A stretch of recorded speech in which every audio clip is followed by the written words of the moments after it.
What is up, guys? It's your boy, Haunted Cactus, and today we have the Nightmare Containment Guide, showcasing everything you need to know about this brand new seasonal activity added to Destiny 2 with the launch of Season of the Haunted, aka Season 17. This is the main activity through the entire season, similar to the Seraph Tower event back with Season of the Worthy. So you're going to be doing this a lot. Best know exactly what's going on in terms of rewards, beating it efficiently, and so on. And so let's get started. Now, first things first, on the destination map when going to travel to the new Leviathan area, as you can see, there's actually two different matchmaking options. You can either select Castellum, more for people wanting to explore, grab chests, and so on, or you can select Containment, more meant for people actually wanting to farm this specific activity. Obviously, if you want to farm, select the latter.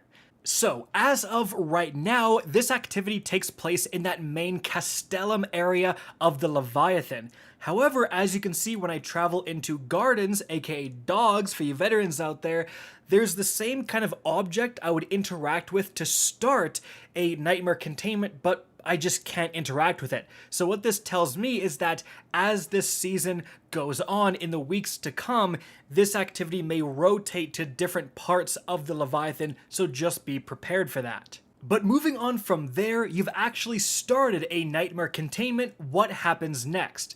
Well, a bunch of enemies are going to spawn, and you're going to be in Tier 1 of eventually 3. So 3 essentially big encounters in a row before the final boss is defeated and you get a bunch of loot. So for Tier 1, likely what you're going to see right off the bat is to bind Shards of Dread. And you're going to get these shards for firstly killing enemies. So every time you kill red bars and so on, you're going to see +1 a shard bound pop up. If you let enemies get too close, they can actually steal those shards and your overall number will go down. And then you have these big yellow bar enemies. When you kill those guys, as you can see, they're actually going to drop these orbs that you can pick up, Orbs of Dread, and you take them to where you interacted with to start this activity and deposit them to bind a bunch of shards. So depending on how many enemies you're killing, depending on how many orbs you're implanting, this wave will finish relatively soon. However, a big tip I have here for this and a lot of other objectives is you want to make sure to kill the Nightmare Red Bars. As you can see right here, there's a Nightmare Reaver. If I kill this guy, he's going to drop an orb, and if I pick up that orb, I get that Unstable Essence buff. This lets me do substantially more damage against Nightmare enemies, which is really every single enemy you're fighting in this public event. Mainly, it's the big yellow bar bosses. They all count as nightmares, so you can pick this up to do like 50% more damage to them. So if you do have a big boss, definitely look around for one of those red bar glowing nightmare guys, kill them, get the Unstable Essence buff, and then yeet a bunch of Galahorns at the boss, right? But moving on from there, another objective you may have to do is the Egregore Atavist, however the heck you pronounce it.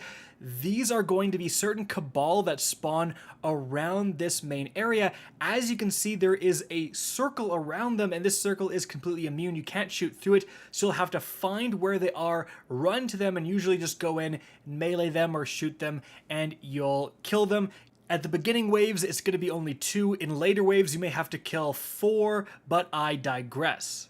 Sometimes you will have to kill these yellow bar illusions before you kill the main guys for the objective, but generally there's going to be like objective markers on all these guys. It's pretty easy to figure out. But once you've done these basic waves enough times, then you have a big boss wave. This guy has a ton of health, and he's going to have an immunity phase like halfway through, damaging him, so you're going to have to stop, and often whenever you see like an immunity shield, look around. There's going to be these kind of darkness objects that were present in the Vow of the Disciple raid. You just shoot these, and if you've shot all of them that have spawned in the final boss, there's going to be like 3, otherwise it's usually like 2, then the immunity shields will go down and you can continue damaging. It's also important to note that you can go back to where the main objective where you started everything is, and there's often going to be those scythes located there. They kind of spawn, or they can spawn, for smashing the orbs of dread in, and sometimes they will just kind of spawn on their own when you're on a boss wave. But generally, like if you're out of heavy, if you don't have a good DPS weapon, head back to the start and try to get one of these. And again, try to do that for these boss waves. Sometimes they will spawn on earlier waves, but you really don't need them there. You're gonna need them if you, again, run out of heavy on the final big boss guy. That's when you need that extra DPS those scythes provide. But once you eventually have taken down everything in Tier 1, then the location of this event is going to move to somewhere else in this arena. You go there, plant the flag essentially, and you have Tier 2.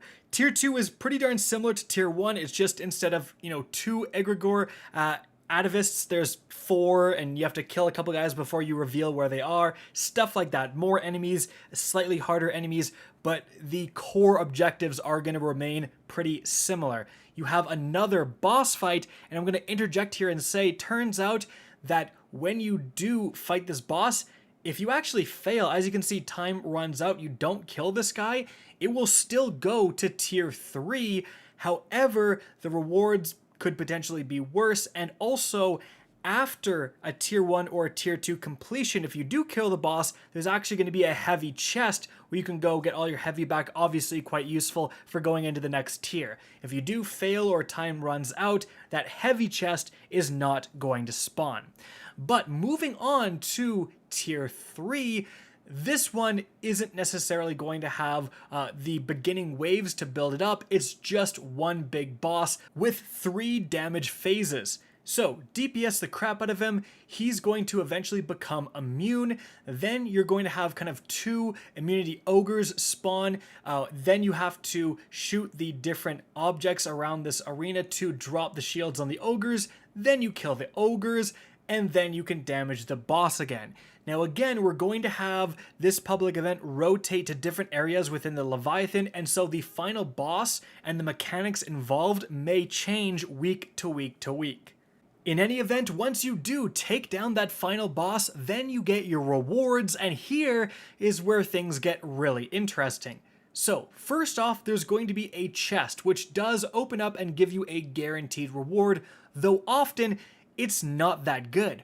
Unless you get an opulent key, as you can see right here. We're going to talk more about that in a sec. But right behind the chest, as you can see, there's another object you can interact with, but it requires vestiges of dread, and those are kind of the planetary material for this Leviathan location. So you're going to get those during these nightmare containment events for killing the final bosses. You can get them for picking up the random egregore objects around this area. You can also get them from patrol missions, so make sure while you're doing these public events to also be picking up patrol missions, anything that involves killing enemies, because you're going to be getting that extra resource that you need to get rewards while you're doing these events. Definitely a tip there. But once you do eventually get 500, as you can see, you can interact with this object, it opens up and it gives you seasonal rewards, including those new seasonal weapons. I lucked out and got a red bordered glaive, as you can see. But there's actually more when it comes to these rewards. So you're going to see on your screen, explore the Castellum while lockdown is lifted, and you have a certain amount of time to do so. So what you want to do is put on the treasure hunter mod for your ghost, where you can spot nearby chests, and then you want to roam around the Castellum. There's always going to be 2 different reward chests, at least that we found so far for this Castellum area, and as you can see, I can see this one through the wall. I activate this nearby object and it opens up and I can grab this, and it gives me more of that vestige of dread resource I need. It actually gives me 30, so if you're just a little bit away from the 500, run around and grab these 2 chests first, and then you can make it back in time, interact with that object, and get your seasonal loot that way. So, once you're finally done grabbing your loot, running around the area and getting those extra chests to get those extra resources, all of that is done. Again, let's go back to the fact, what if you got that opulent key? Well, you actually need to open your inventory because it will go there, and as you can see, it tells you essentially where to go. For me, it says in the royal pools near the Feet of Greatness. So I'm going to head over to that royal pools area, and then near the Feet of Greatness is near the feet of this giant callus statue, as you can see. These chests you're interacting with, they don't appear from the chest finder. You can just go to it, and as you can see, you can use opulent key. Otherwise, it will say that you require an opulent key, and these chests are going to give you more resources, especially those vestiges of dread, and also this is how you get those opulent weapons. As you can see, I got the callus mini tool. And guys, as you're grinding the absolute crap out of this activity, getting rewards, don't forget to sometimes stop and go to the helm. And that's because, as you can see, when you go to the new seasonal area, the giant head here, you interact with it. As you rank that up, you're gonna unlock the item that you need to level up your different bonuses for this particular season. So you have 3 different tiers, as you can see, and especially the middle tier, that's going to influence how much of the planetary resource and stuff like that is going to be dropping from, you know, stuff you're finding around the map and so on. So make sure you're visiting here every once in a while so you can potentially grab some upgrades to make farming these nightmare containment activities more lucrative. Don't just like spend 5 hours farming this and miss out on some upgrades to make it even better, right? And so guys, that is it for the video. I hope you enjoyed and found this informative. If you did, please remember to help me out by simply rating and especially sharing this video. If you guys want to see more Destiny 2 content similar to this, don't be afraid to slap that subscribe button. If you want to get in touch with me and keep up to date with the latest channel activity, the best way is to follow me on Twitter at RickCacus. That is linked in the description down below. Again, I hope you enjoyed the video, and as always, have a good day.